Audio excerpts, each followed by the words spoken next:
All right, for this week of the Collector Car Podcast, we are in Hilton Head. It took us a full 19 hours to get here yesterday. Literally spent Halloween over Manhattan.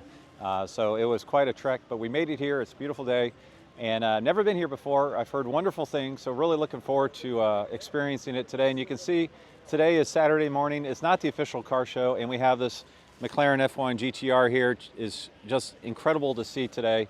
BMW Motorsports brought a bunch of really cool cars. And there's a lot of cool stuff here, so stay tuned. I'll have some really cool stories from the Hilton Head Concours. Imagine a journey so rare it only happened once. That's the spirit behind Once.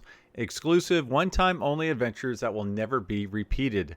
Our next experience, American Muscle Legends, takes you trackside with the most iconic cars in history, complemented by luxury accommodations and behind-the-scenes access you simply can't buy. Spots are limited. When it's gone, it's gone. You can learn more at discoveronce.com/muscle.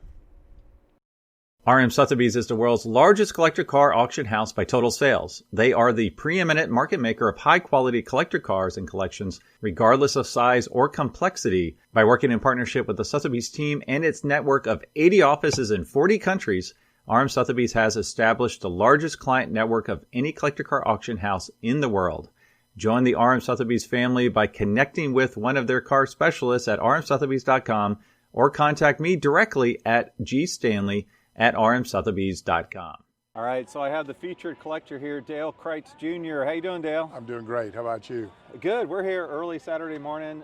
Thankfully, it's not too busy. I know you will be swamped the rest of the weekend, so I'm so thankful to have 5 minutes with you. Well, we're happy to talk about the cars. We'll be doing a lot of that, so maybe it's good that we're doing it now when I have a voice. Yeah. So, so I'm looking at your collection here. So we've got 7 vehicles. I say Right. Vehicles because they're not all cars, and I see. Well, yes. Yeah, a little bit. Yeah, and I see a lot of BMWs, a lot of race Yep. cars. So tell us a little bit about what we're looking at here. So this is a 72 3.0 CSL Batmobile. It's one of the original 163 that were homologated for the class, but it was not originally built as a race car. It was a street car that was later built up as a race car in 2010.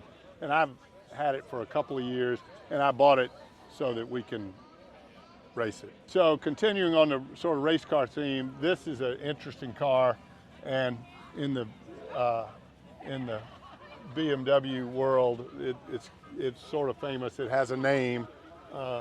Normally I don't name cars because they're sort of inventory for me, but I am an automobile dealer. It's called the Willis Wonder. It's named the Willis Wonder. It started life as a 1935 Fraser Nash 315, which didn't look anything like this. There may be a 315 out here tomorrow, though. You can see what it would have looked like. Yeah, there's the Willis Wonder. Yeah, and so Ron Willis, who owned it, after World War II, he raced it, and he would drive it to the racetrack, but he kept wanting to make it faster, and to do that, he needed to make it lighter. So he started out by having some magnesium wheels made. Then later, he actually had a magnesium body for it. Really? I still have the magnesium nose cone. When it was restored, obviously they didn't build a magnesium body. It's got aluminum, but this is what the magnesium body looked like. And later he changed the engine out and put a 2-liter engine from a 328 with a Bristol head on it. So when he raced it in 1951, it was probably the fastest Formula 2 car in Great Britain. Wow. He raced against Alberto Ascari and others of the How day. scary is it to drive? Oh, it's a dream to drive. It's easy to drive. Oh, that's They have great. right-hand drive, obviously, so you got to shift with your left hand, but it's fun to drive. I mean, it's very light and got a lot of torque. Right. Yeah, it's a lot of fun. Now the next one has a ton of patina and almost this thing's insane. So these next 2 cars are unique, and because I'm from Savannah, Georgia, and they raced in Savannah, Georgia originally. This is a 1908 Chalmers Detroit that raced in Savannah in 1908. It raced in the light car race that preceded the Grand Prize of America Cup that was the no restriction race. The light car race had to have cars that were under 1,200, roughly 1,200 pounds, and they weighed them. And so this is a car that raced, and it looked obviously not a whole lot different than that when it raced. Yeah, how much of this is unrestored original? Well, so the really unique thing about this car is it has a early 1900, probably a 1910 engine. When it was found, there were 3 engines with it. Two of them were boat anchors. The third one had never been run, and so this engine was built to run, and it's not. It's an original engine. Wow, it's just amazing. And so when it was restored, we call it. Restored. They took it apart, put it back together, and pretty much everything you see is original. The wheels are new, made to look old, but other than that, what you're seeing is the car from 1908. And what you're seeing is the ground, because there's no floorboards there. That's amazing. That's really cool. Now, next is an EMF. Now, I've seen one of these in Cincinnati, which we talked about earlier, but this looks like this is a real deal. So this is the car that started this obsession, if you would, or collection. It raced in Savannah in 1911, and wow. And it raced in a light car race also that it called the Tiedemann Cup that preceded the Grand Prize of America Cup, or excuse me, the Vanderbilt Cup in 1911.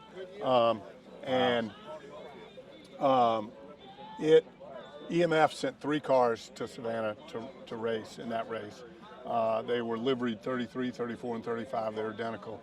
They finished the race in reverse order of number. Okay. 35 was first, 34 was second. This car finished third. It was driven by a guy named Jack Tower.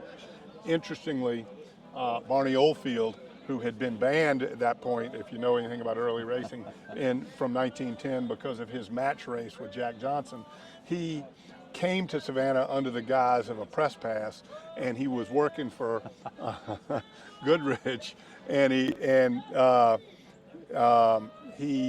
the other 2 cars had non-skid tires on them, and this one was the only one who didn't. Maybe that's why I came in third. Are these fuel cutoff here? Oil? No, so what are these? So on the other side, you've got your pump okay. because they're gravity-fed fuel systems.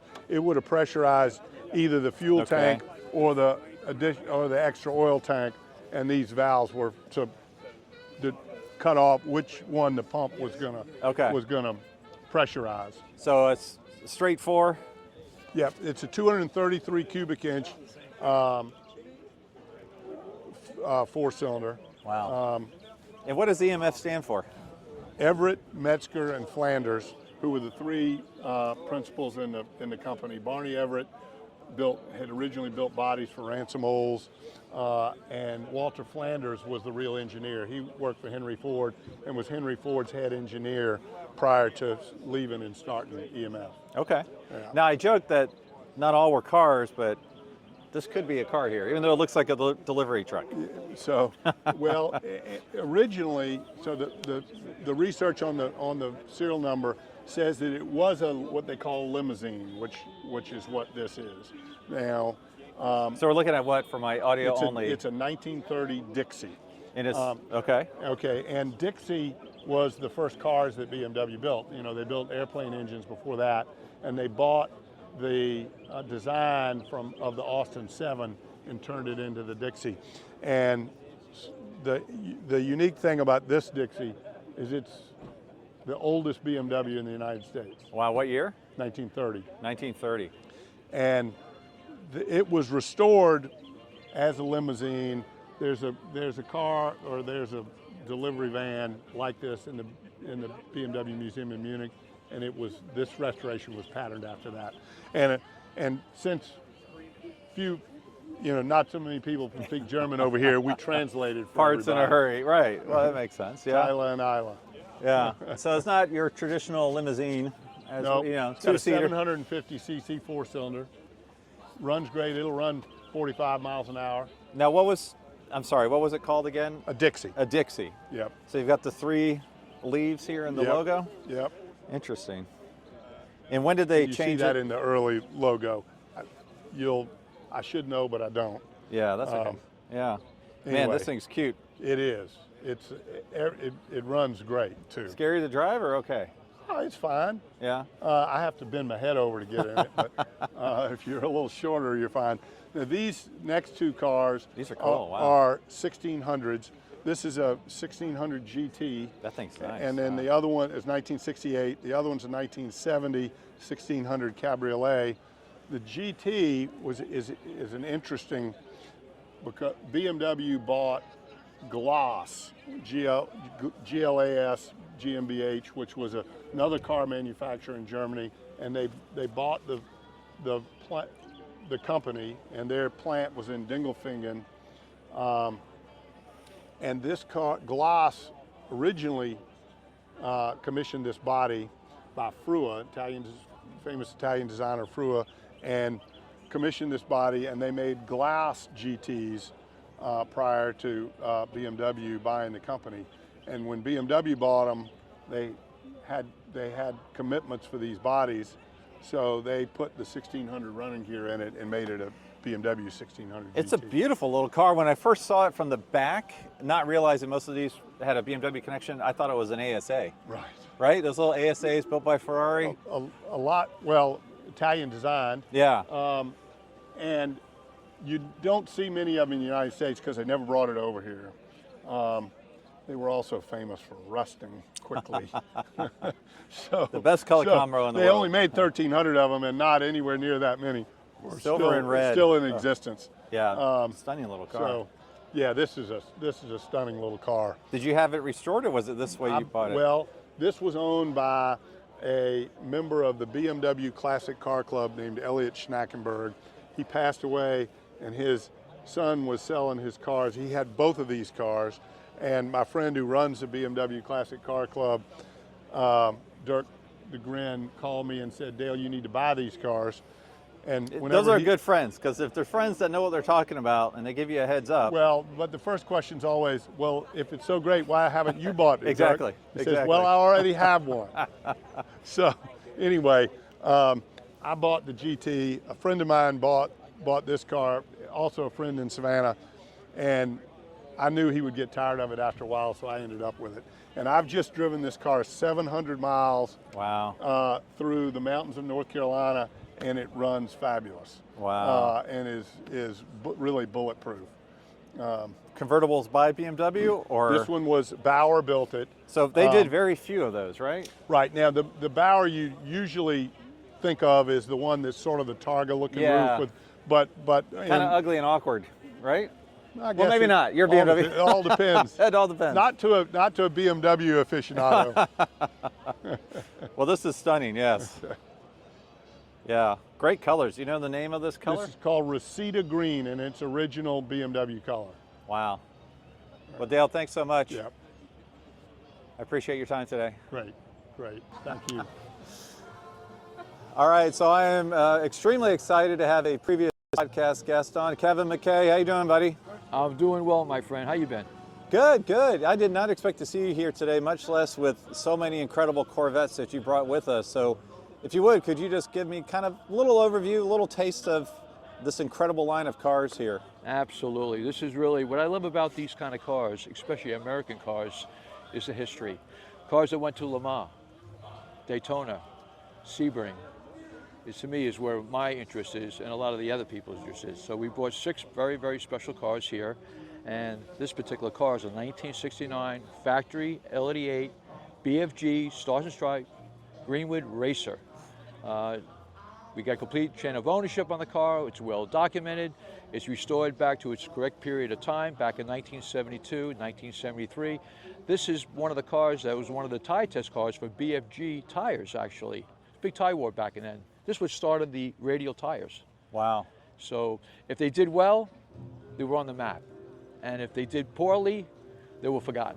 You know, that reminds me of the Shelby Super Snake in '67, which was also a test bed, I think, for Goodrich or tires as well, right? And Yes. they put a 427 in the car. Yes. So this sounds like similar. Like let's see how much the tires can take, right? Absolutely. there was another cars like this, painted like the Confederate flag, that were sponsored by Goodyear tires. So it was a big tire war. Yeah, Goodyear. Going on between BFG and Goodrich. So it's kind of cool that the cars have survived. All three have survived. Car number 48, 49, and 50. Wow. So here's one example that we brought today. And it's an L88, and it's red, white, and blue. Yeah, it's you can't get more American than this. All right, what else we got here? What we have here is a 1968 factory L88. This was Doug Bergen's first race car. He was the original owner of the car. He had two factory cars. He had a 68 British green with black, and he had also a 69 tuxedo black with saddle tan, which was the winningest Corvette in history. So we were able to find this car, restored back to period correct at the way it raced at the Watkins Glen 6-hour race in July of 1968. Wow. And the car is pretty much stock. He just bought it, put it right on the truck right away, believe it or not. It has a stock tank on it, because back then, you didn't have to have a fuel cell back then, in 1968. And it was really cool about this car is that the first person that actually drove the car was his wife, Jenni Bergen, and she had a shirt made that she drove this car first before her husband even got in the car, believe it or not. Oh my gosh. So she had the shirt. I drove got the it shirt, first. and I even got, this car was called a Band-Aid Racer because there were two Bob Johnsons. Bob Johnson from Marietta and Bob Johnson from Columbus. So they called it the Band-Aid Racer because of Johnson & Johnson. Oh. So I was able to get, believe it or not, Marietta Bob Johnson's jacket from Doug Bergen after he passed away a couple of years ago. But yeah, the car is basically pretty much stock, a little bit on the suspension. And the car right away broke the track record back in July of 1968, the 6 Hours of Glen.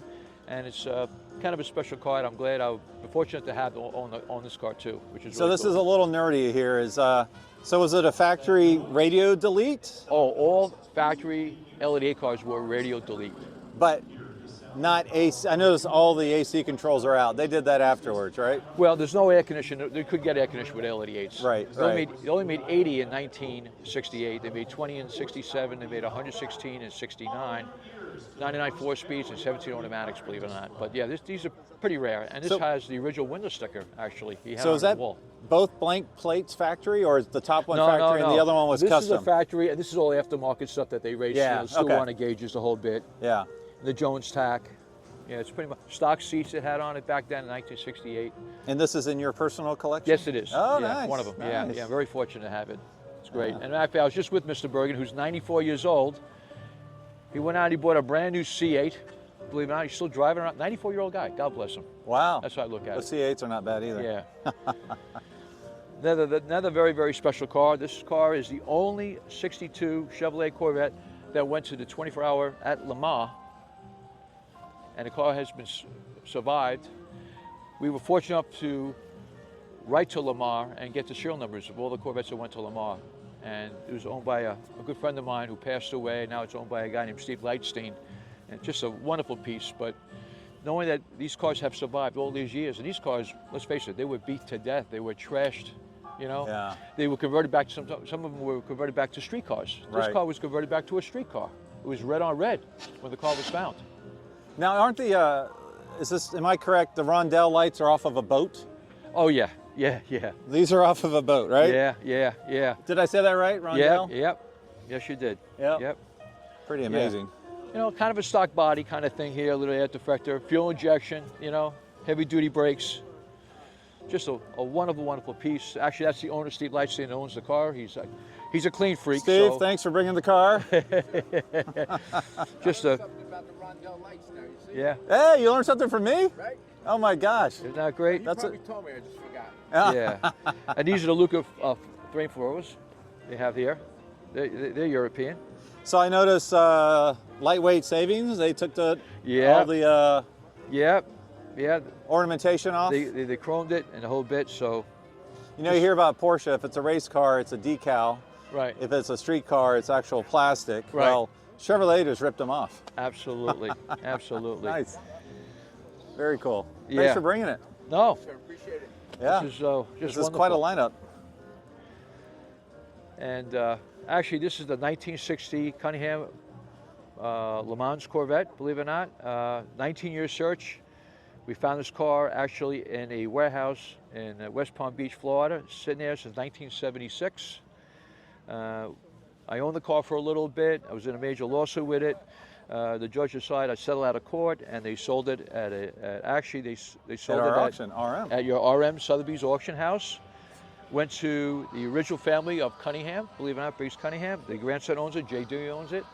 And here it is back in its original former state at 1960 at Le Mans. So this is the car we met over. That's correct. Because I did not, this is embarrassing, but I did not realize you were a part of ownership. Yes. So when I wanted to review the car for the RM Sotheby's auction, I said, who's the biggest Corvette expert in the world, not knowing it was your car? Yeah. So I called you, and during the interview is when you mentioned you had part ownership of the car. Yes. And it wasn't until that moment I realized, boy, I really am interviewing the right guy, not only because of the expertise, but because of the ownership. Yeah. So It's just a great piece. All three Cunningham cars have survived, believe it or not. And we put them all together at Amelia Island a couple of years ago, and that was just such a treat having them together. It was 63 years in the making, having these cars together, actually. Yeah. So it's just really, I'm very blessed. And we went after these cars because we got the show numbers from Le Mans back then. I'm going back 1993. you're quite the detective. Yeah. Well, And, I was single at the time, and so my energy we all went into finding a lot of these cars that had a lot of great history. Yeah, and we have mutual friend Dave Snyder, the artist, Yes. who has done a one-off painting for one of the owners of all three cars in a row. That is correct, yes. It's cool to see number 1, 2, and 3 Cunningham cars at Le Mans. Yeah, this is just great. Also, I don't know if you met Mr. Briggs. He's in the car right now. Oh yeah, let's take a look at him. You got to take a picture of him. He's just Nice. he's very focused right now. He's so- holding up pretty well. Yeah, he not bad for about 120 years old. you know, Yeah. So Wow. and B stands for Briggs actually. on Oh, all wow, the cars. okay. Yeah, we got unbelievable documentation of the car. These cars were ordered out of Don Allen Chevrolet right in New York City, believe it or not. Wow. Incredible. So I'll overlay some pictures of it the last time it was seen publicly. Not the last time, but at the auction. This 'Cause- car, I tell people, what was the condition of the car? The car was all there, but it was a train wreck. Yeah. It was severely custom. It was this ugly maroonish brown burgundy color. Yeah. But, the basic heart of the car was still there. Well, talk about some of the clues. Like, wasn't it like the placement of the gas the gas cap? There was a lot of stuff. Absolutely. Yeah. One of the real neat things on this is this bracket was still there. That was there since 1960. They had 2 coils, 2 remote starters, had a toolkit, had a shovel. They took, you de-chromed the whole car, but this was still there. That bracket was still there. That's been there since 1960. believe it or Right. not. And only the Briggs Cunningham race cars had Only. that. And also another thing they did, they took the wiper hole, which is always on the outside. If you look at any other C1 Corvettes, Yeah, on they the go like outside. this. Right. Yep. But what they did was they felt that, doing 140 miles an hour down the straightaway, they took the right side and they moved it into the middle so they would go like this so they wouldn't clash anymore. That hole was still there. Right. It's just incredible. Yeah. And I can go on and on and on with other things that were still with the car. Still had the original blue interior in it. And this car went to Le Mans twice, actually. Went over there practice day in April of 1960. And what happened was they drove around the track. You got to require to go 25 laps before you come in and get any kind of fuel, water, gas, oil, whatever it might be. They couldn't make it. So what they did was they extended the fuel tank in the back of the car. And the inspectors, when they looked at the car back in June now, they never caught the extension. See, in racing, it's not called cheating until you get caught. That's right. Okay? It's called Always remember that. innovation. There you go. Innovation. There you go. So, and everything was de-chromed. If you could see, the mirror and the wiper arms, they didn't want any kind of reflection. All the steering wheel, all the gauges, all the trim around the gauges were all blacked out. So, just really, just took a tremendous amount of hours. And, the last 3 cars we restored at our shop, and our shop is called Corvette Repair in Valley Stream, Long Island, New York. Our website is corvetterepair.com. And I'm just very blessed to have a great team of people that work behind me. So it's all good. Yeah, and you got the jacket. All your stuff is I love the top history. tier. It's fun. So, It's fun.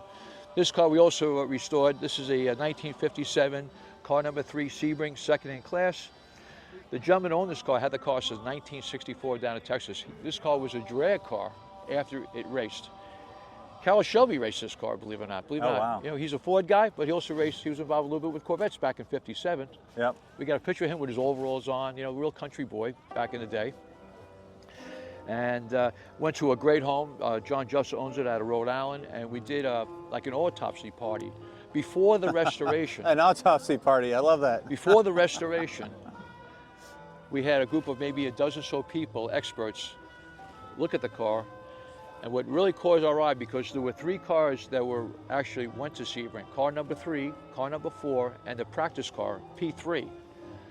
And I had a photograph of the car, which was my smoking gun. 1 photograph, smoking gun. So all these other experts out there were trying to decipher what that car really was. I said, listen to me, I'll know within 5 seconds if that car is the 3, the 4, or whatever. Kevin, we know you're good, but you're not that good. Right. I said, okay. So I'm trying to be a smart ass, right? So they're walking around for a couple hours. They don't know what it is. They know it was a Sebring car because it had the O- number, leaf spring, coil springs, shocks, which only went on the Sebring cars. So I had a picture of a car. Before the race, the car was actually spotless. During the race, there was a big crack underneath the front grill panel. And how that crack got there, because what they do, when they went in the pits, they checked the brakes, right? Maybe had a flat tire. Who knows what they did? So the guy with the floor jack probably went too hard up, cracked the panel. Yeah. You know, it's all about timing. You know, you want to be in, you want to get out. So before the race, no crack. During the race, there's a crack. Car's stripped down to bare fiberglass. I walk over, the crack is still there. Wow. It was repaired, it was still there. Yeah. And I said, I know what it is, guys. I'm going to have a cup of coffee. I'm going to relax. It's like a fingerprint. And exactly, there's a fingerprint. And they're looking at it. He goes, where the hell's McKay? No. Just say you're sorry, you give up, and I'll tell you what it is. All right, Kevin, we give up, we're sorry. What is it? It's number 3 car. Well, how do you know for sure? Hold on. I take out the picture. I say, you see that crack there? Yeah. Here it is before, here it is after. Yeah. There you go. That was it. That was my smoking gun. Plus, there was other things Sure. that were it, but that was really the smoking gun. Yeah.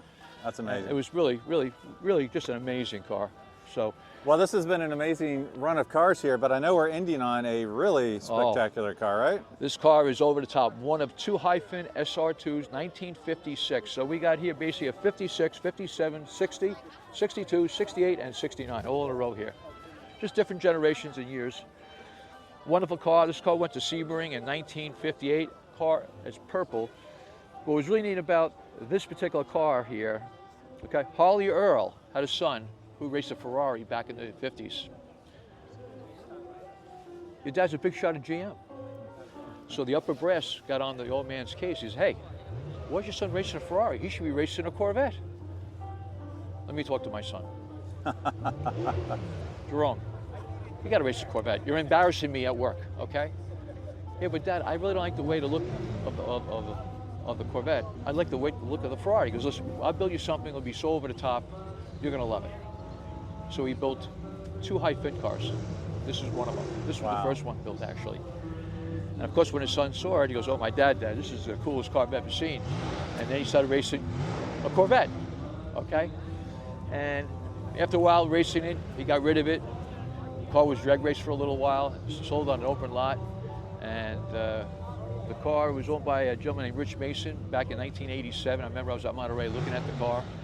And we restored this car too as well, put it back to period correct. But when we stripped the car down, we could see all the purple paint on the car. So right. This car was at Sebring, car number 3, in purple, believe it or not. Sponsored by Nicky Chevrolet, because that was their colors, purple. Just great, just had the Halibran wheels on it, fuel injection, special leather interior, custom interior of the car. Now, when they built this, was it part of the styling exercises at the time? Yes. Yeah. We have so many documents of this particular car, work orders, and engineering photographs. It's just truly amazing on the car. Yeah, it's just such a beautiful car. Yeah, it really, really is. And it's rare that you see the trunk open here. Everyone's got it open. There's the trunk, and there's the Halibran cap. Yeah. And it's really autograph. Good. Just you know, we got the non-DOT tires, NOS tires we were able to collect for the car, and we put it back to its period correct back in the racing day. And special hood and the latches. I mean, this is all functional. I love this part here. Yeah. It's just, what can I say? They also extended the front end a little bit, I think by like 4 inches. Yeah, it's just a stunning car. Large fuel tank, well documented. And all these cars here were all NCRS American Heritage Award. They went through a an amazing, extremely difficult path to make sure these cars were the cars back in the day. And since I'm a really a paperwork fanatic on this, we had everything every dot, every T-cross and the whole bit. So it's just been a great ride here. So there's no question that these cars that we're representing here are the cars back in the day. Yeah. Really, really important. What an amazing collection. I was so fortunate to find you this morning. I love it. And thank you for the tour of this incredible cars. Now tell us, what's your website, best way to reach you? Yeah, real simple here. The website would be the best bet is just CorvetteRepair.com. Everything's real simple. Been there over 40 plus years. I'm getting older, but I still love what I do. You still have the energy. Love the energy. That's it. Thank you, buddy. Pleasure always. Thank you very much. Take care. All right, so I have Rory Ingram, Porsche Dynasty right here. Happy to have you on the podcast. Thanks for letting me talk to you a little bit. Absolutely, Greg. Now, this is amazing. So, fun stories here. You've got 3 cars at the Hilton Head Concours Elegance. Slight change of plans at the last minute, right? So why don't we talk about that in a minute, but tell us what's behind you. So our 918 is behind us. It's Viola metallic. From the little bells I've been hearing, it's a popular color. It's unique. It looks black in the shader, any kind of shade, but in the sunlight, it's really dynamic. When we were ordering the 918 originally, we had some neutral colors in mind that we thought it's such a big car that when we saw them projected on there, immediately we didn't like the neutral colors. We didn't have a plan B, but we have a 1997 993 Turbo S that's Viola metallic. We've always liked that color, and as soon as we put it on there, that was the decision. So yeah. And it's hard to keep clean, isn't it? Here especially, I don't know. It's like everything has got some dust and stuff, but it's a dark color, so it doesn't show dirt well. Yeah. Yeah, and now as I mentioned, there was a change of plans here, and you kind of show this a little bit. Yeah. What's with the little red die-cast car on the back here? My degenerate friends today brought that. They stopped and brought me some banquet beer, which is the only thing I drink, and found that at the. But we were gonna. You can see it's a pretty straight. If we had the Carrera GT on the other side where the GT2 RS is, the 959S, the 918. So if you had the Carrera GT 959, 918, you have a very straightforward Porsche supercar. It makes total sense. Yeah, right? production kind of, supercar production from Porsche story. Where's the Carrera GT? So when we got here, well, we haven't seen sun for about 10 days because of the hurricane in North Carolina. Thursday when I was moving cars, unfortunately, RCGT, the clutch crapped out, and it's going to be an expensive fix. We're trying to figure that out, but last minute I had to throw in the 2RS. It was easiest thing to put in, but unfortunately, if you had the CGT here, it's a pretty straight story of Porsche supercar, and Porsche's done an amazing job with the 3 technically supercars that they've made. The 959 and the 80s being such a icon. It was a forbidden fruit here in the United States, but just this was SpaceX technology at the time on the car. I mean, and it carried over in generations afterwards. So yeah. Yeah, so tell us about this. This is the sport model, right? Yeah, we had a Comfort before, and we traded up to this Sport. They made about 29 of them. They were lightweighted from the factory. Substantially more horsepower, about 515 compared to 450 versus the Comfort. Has traditional coilover versus the ride height adjustable, which is a weight savings thing. And but it's just, I came of age in the 80s. I mean, this is just so 80s and just such a badass supercar, and I think it's the ultimate kind of 911. So tell us about the license tag there. Is it number 4? It is number 4, yeah. So wow. Of the 959S's, so yeah. What else is different? Now, I see this has a factory roll bar? It does, so that was the unique thing. They were going to do a spec race series with these cars to promote them, and so the S's came with a roll bar from the factory. Now, is this the original unrestored interior? All original, yeah. Wow, so you got multicolored fabric on the seats. Yep, here. that's how that gradient was a 959 feature. Wow. Now, so differences on the inside, differences with the engine as well, differences with the suspension. The engines they had sequential turbocharging to try to mitigate the lag of the technology at the time. So they were bigger turbochargers, which is where the horsepower difference between the Comfort and this is. But they lightweighted these as well, and yeah. So 29, how many of the Comfort are there? I mean, you know, it's 300-ish, so Okay. they everywhere from 290 to just over 300. So So you're talking 10%, less than 10% were the Sport. Yeah, and the 959, as iconic as it is, it really was a precarious time for Porsche as a company, and they almost bankrupted them. And you know, Porsche's learned its lesson.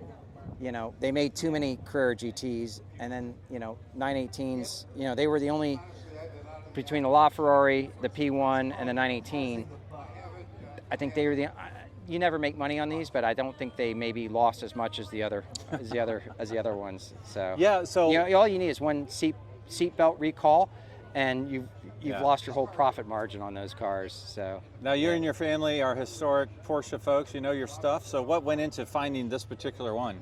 again, we had a Comfort, and we had the chance to upgrade to this. And So you knew the history of the car, and yeah, and I mean, it just, you know, within the 959, you have a 959, you have a 959S, which is, you know, subtle, but kind of an upgrade. And when we started out, my father got his first Porsche at the age of 50, never with the goal when he got his first one to be two simultaneously, and a hobby turned into a sickness.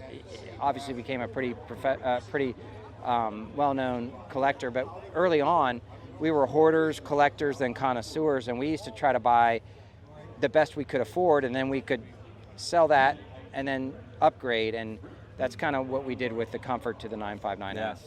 Well, now we can pretend this is a Carrera GT, but what Yeah. you actually brought is very special. Yeah, and it is. I mean, it's I like the tag, Oslo yeah, blue. Oslo blue. Oslo's I think a 356 color originally, but my father really enjoyed the process of speccing the cars. And, So you guys spec'd it new?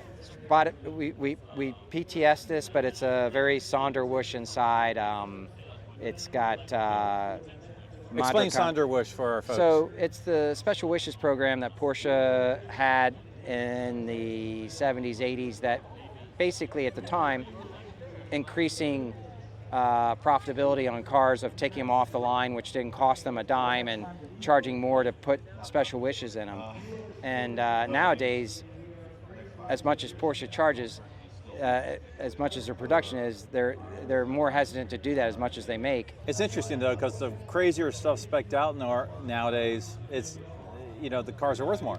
You know, when you can add. Everybody wants exclusivity, Yeah. and so everybody wants a GT3 RS, and then within that they want a PTS, and then within that they like to do stuff. And again, Porsche does that, and it's profitable for them. But there's their production. Back in the day, they loved to do that because they were increasing. They weren't as profitable as they were, and they loved to increase the profit of each car. Today, it's a little dicier, but everybody wants to be special. So you don't want just a GT3 RS, you want your GT3 RS. But Porsche has that whole palette of approved colors, and you know, it's a different price. PTS is a different price from model to model. I mean, it's a profitability thing, but to unlock more colors, you got to pay more. I mean, it's a whole thing. So Yeah, that Cayenne was a little too profitable, right? You know? well, you know, the Cayenne. I mean, the Boxster, the Cayenne. If you're not, we have all those cars. I mean, there's a lot of Porsche files that kind of don't think those are Porsches, but I think they definitely have DNA of the Porsche.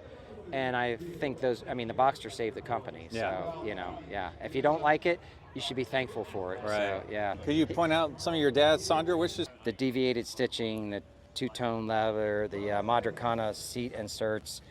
My dad loved the gorgeous. piping, Yeah. the painted belt pass-throughs, all the painted accents of the exterior color inside. I mean, yeah. Wow. Yeah. He enjoyed doing this, and I think he excelled at it, I think, so. Oh, absolutely. Yeah. Now I noticed this still takes the key. Yes. Is this the last year of the key? No, the 991s took the keys. We have some 992s, and they take keys, but now they're getting into, you have to have a key, but just there's a button, and so it's a very opinionated thing in the Porsche world. So I do a newsletter and I do interesting topics. So one of my future topics is the future anti-theft device will be the ignition key, right? The one thing you want to steal. If you have an ignition key and a manual, manual's already. You can leave the door. You can leave the windows down. Nobody can drive it. Yeah. So I don't know. Yeah. Well, you did a great job speccing this car out. Yeah. I love the color, and it's a collectible model, and this is from Porsche the factory. This is the highest horsepower ICE engine, internal combustion, without any hybrid aids. I think the new GT2 RS, the speculation is with their new electrified turbochargers, it'll be a twin turbo electrified turbocharger car. So I think these will become even more collectible. What's the horsepower? Just a tick around 700. Oh, wow. Yeah. Well, Rory, thanks for being on the Collector Car great. Podcast, man. I appreciate it. Yeah, All right, so I'm very excited. We've got this incredible car here, and I've got Andrew from SCAD. Andrew, how are you? I'm good. How are you? Good, good. Well, tell me, what does SCAD stand for? So SCAD stands for the Savannah College of Art and Design, and as of last week, we just got ranked by Red Dot the #1 design school in the Americas and Europe. Wow, that's incredible. And I have a minor history with SCAD. Is I actually toured the campus back when I was going to go to college, and I just remember being like so super cool, and always had a great name. And to see it, decades later, actually designing a car here is truly amazing. So tell me, what are we looking at? All right, this car you see here is called Ether. It is one of 2 fully functional prototype cars that we designed and built in only 1 year as students. 1 year to build this thing? Yep, 1 year.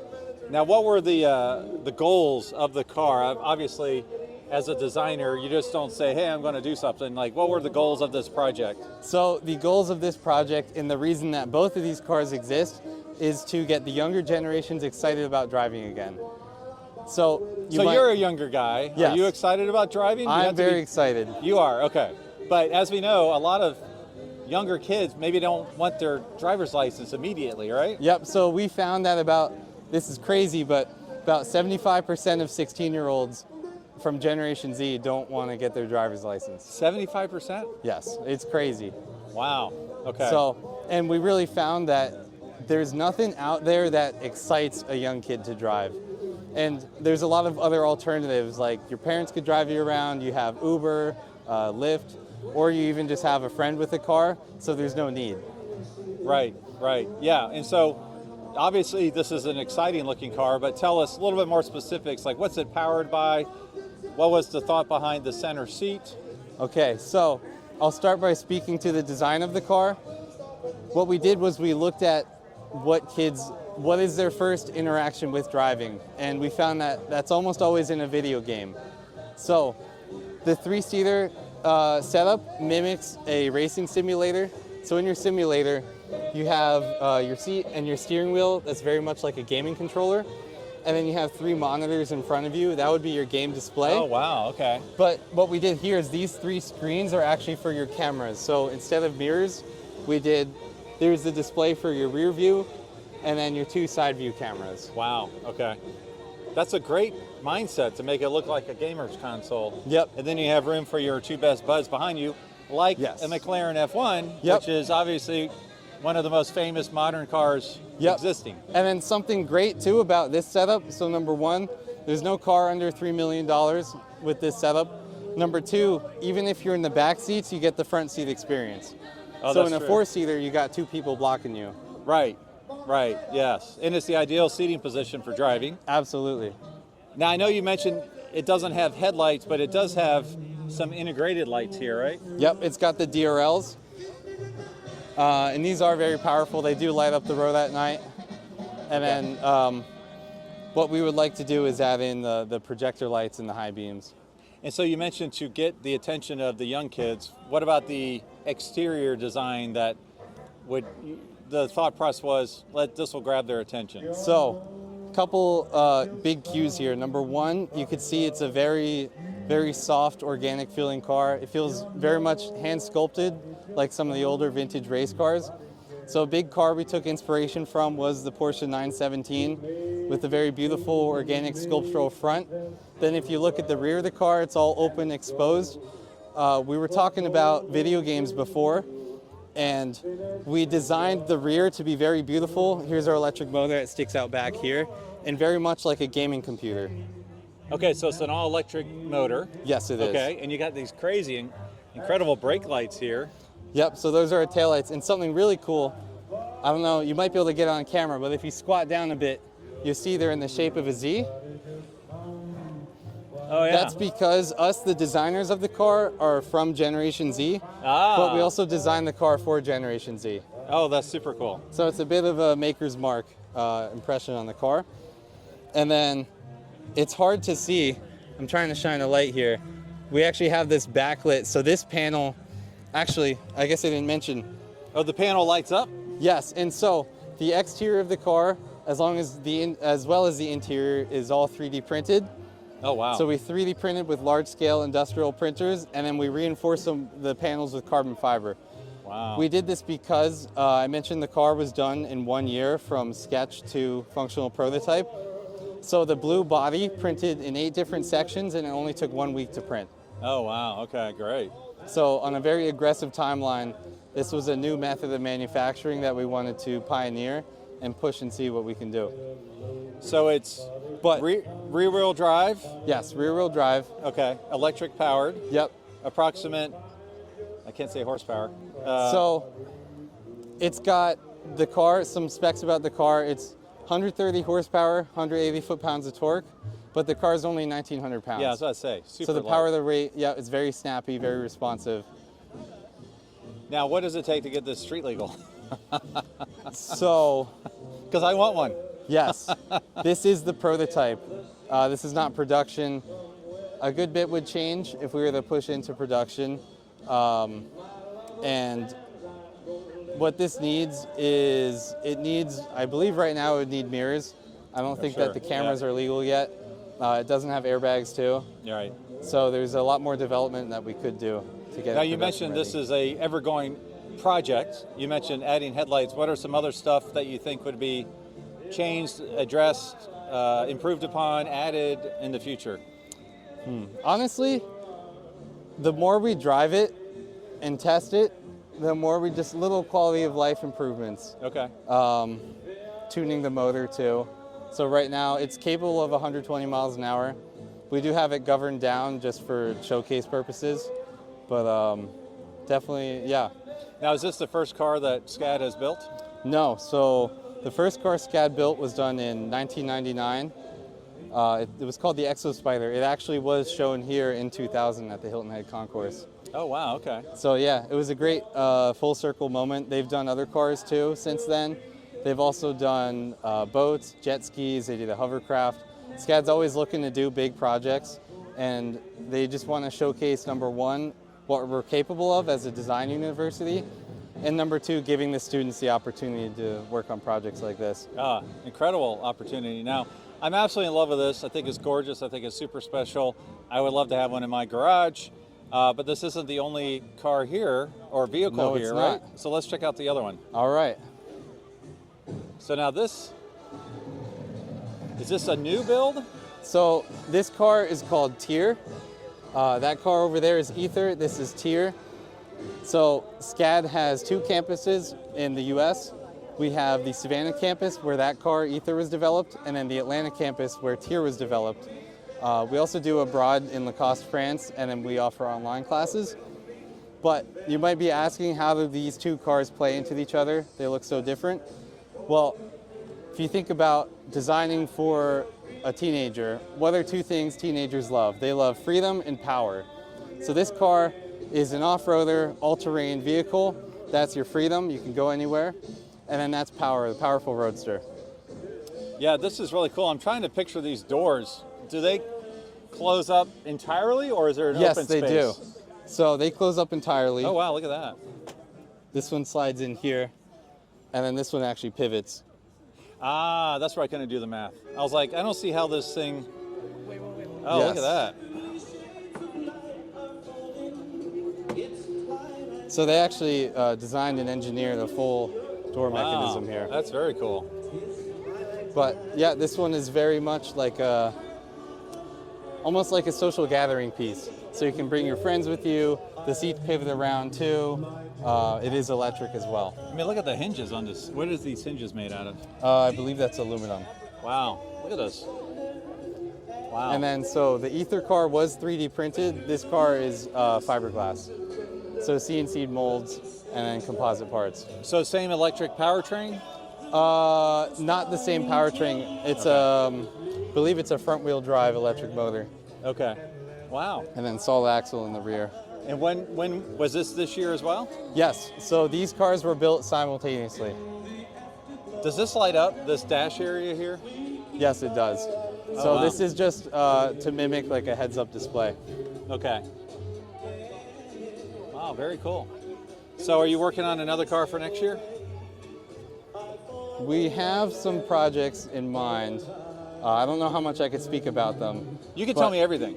There will be there will be future projects, and when our professor swings around too, I'd love to connect you with him as well to speak more about those. Okay, and how can folks see these online? Is it on the SCAD website? Yes, so scad.edu. Both cars are featured on the website.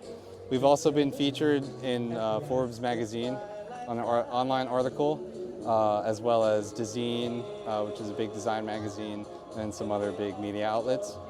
Awesome. But yeah, if you just Google SCAD cars or SCAD Ether, SCAD Tier, Tier is spelled T-Y-R, you can find more. Yeah, more info. Awesome. Well, thanks so much for your time today. Of course, thank you. All right, this is one of my favorite cars at the Hilton Head Concours d'Elegance. 1961 Chrysler New Yorker Town & Country hardtop wagon. Now this thing is fully loaded and it's a spectacular restoration. What I love about this car, it's the colors obviously, but it has the big engine with the dual quads. But the work on it is absolutely fantastic. You can see some of the grease markings inside. The quality of the restoration is amazing. The owners had it for about 20 years, and it's a wagon. It's a no-post wagon, which apparently was only for about 3 years, but fully loaded with options, including driver and passenger swivel seats. He just had the radio playing, the record player playing, factory AC. It has a limited slip rear end, and yes, it does have the third row in the back. But it's the big fin car here. Look at this thing.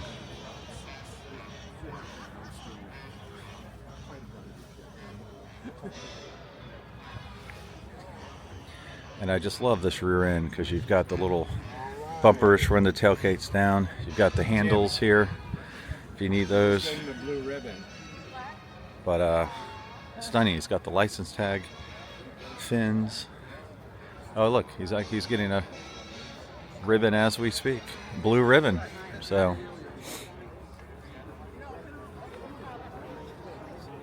there we go. It's got all the options on it. Very nice. Got the blue ribbon.